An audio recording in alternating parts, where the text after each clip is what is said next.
From now on, I'm quoting an open letter from God. My dear children, and believe me, that is all of you, I consider myself a pretty patient guy. I mean, look at the Grand Canyon. It took millions of years to get it right. And about evolution, boy, nothing is slower than designing that whole Darwinian thing to take place, cell by cell and gene by gene. And I have been patient through your fashions, your civilizations, wars, and schemes, and the countless ways that you take me for granted until you get yourselves into big trouble again and again. I want to let you know about some of the things that started ticking me off. First of all, your religious rivalries are driving me up a wall. Enough already. Let's get one thing straight. These are your religions, not mine. I'm the whole enchilada. I'm beyond them all. Every one of your religions claims that there's only one of me, which, by the way, is absolutely true, but in the very next breath, each religion claims that it's my favorite one, and each claims its Bible was written personally by me, and that all of the other Bibles are man-made. Oh, me. How do I ever begin to put a stop to such complicated nonsense? All right.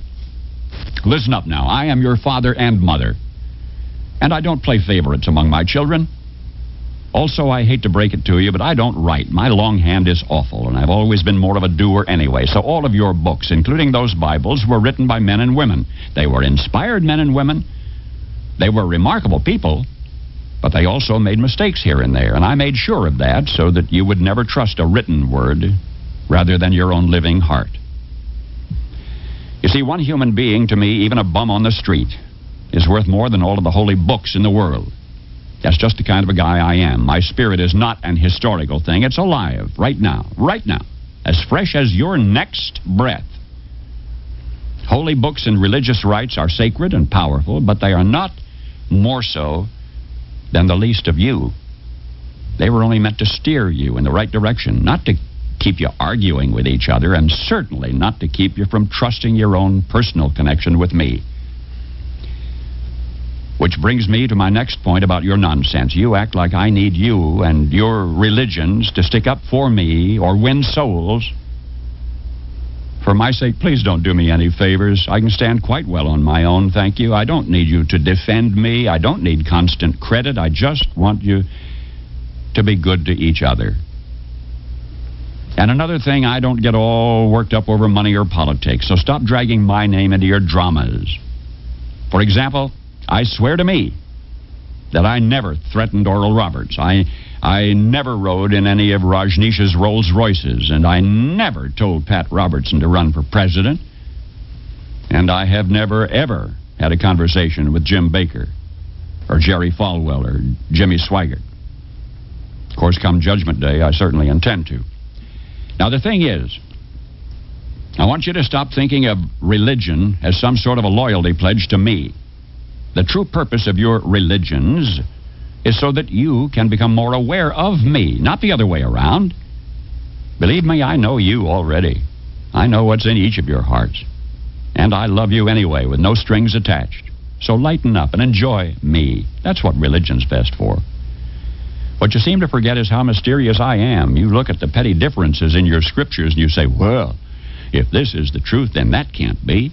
But instead of trying to figure out my paradoxes and unfathomable nature, which, by the way, you never will, why not open your hearts to the simple common threads of every religion?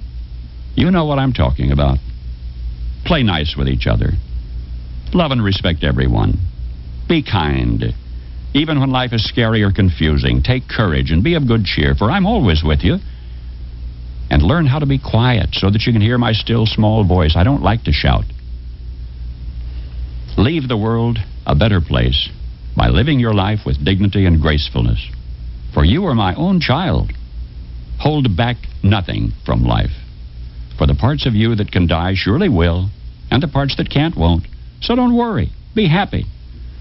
I stole that last line from Bobby McFerrin, but who gave it to him in the first place? Simple stuff now. Why do you keep making it so complicated? It's like you're always looking for an excuse to be upset. And I am very tired of your main excuse. Do you think I care whether you call me God or Yahweh or Jehovah, Allah, Wakatonka, Brahma, Father, Mother, even the void of Nirvana. Do you think I care which of my special children you feel closest to? Jesus, Mary, Buddha, Krishna, Muhammad, or any of the others? You can call me and my special ones any name you choose, if only you will go about my business of loving one another as I love you. How can you keep neglecting something so simple? No, I am not telling you to abandon your religions. Enjoy your religions. Honor them. Learn from them. Just as you should enjoy, honor, and learn from your parents. But do you walk around telling everyone that your parents are better than theirs? Your religion, like your parents, may always have the most special place in your heart. I don't mind that at all. And I don't want you to combine all of the great traditions into one big mess. Each religion is unique for a reason. Each has a unique style so that people can find the best path for themselves. But, my special children, the ones that your religions revolve around, all live in the same place, in my heart. And they get along perfectly, I assure you. The clergy must stop creating a myth of sibling rivalry where there is none. My blessed children of earth, the world has grown too small for your pervasive religious bigotries and confusion. The whole planet is now connected by air travel, satellite dishes, telephones, fax machines, rock concerts, diseases, and mutual needs and concerns. Get with the program. If you really want to help me celebrate the birthday of my son Jesus, then commit yourselves to figuring out how to feed your hungry and clothe your naked and protect your abused and shelter your poor. And just as important, make your own everyday life a shining example of kindness and good humor. I've given you all of the resources you need if only you abandon your fear of each other and begin living and loving and laughing together. Finally, my children everywhere, remember whose birthday you honor on what you call Christmas Day, December 25, and the fearlessness with which he chose to live and die. As I love him, so do I love each of you. Now, I am not really ticked off. Not really. I just wanted to grab your attention because I hate to see you suffer. But I gave you free will. So what can I do now other than try to influence you through reason, persuasion, and a little old-fashioned guilt and manipulation? After all, you know, I am the original Jewish mother. I just want you to be happy. And I'll sit in the dark.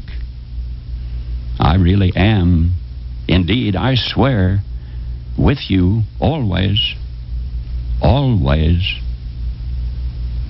Trust in me.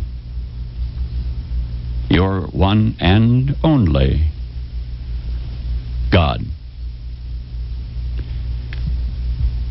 End quote.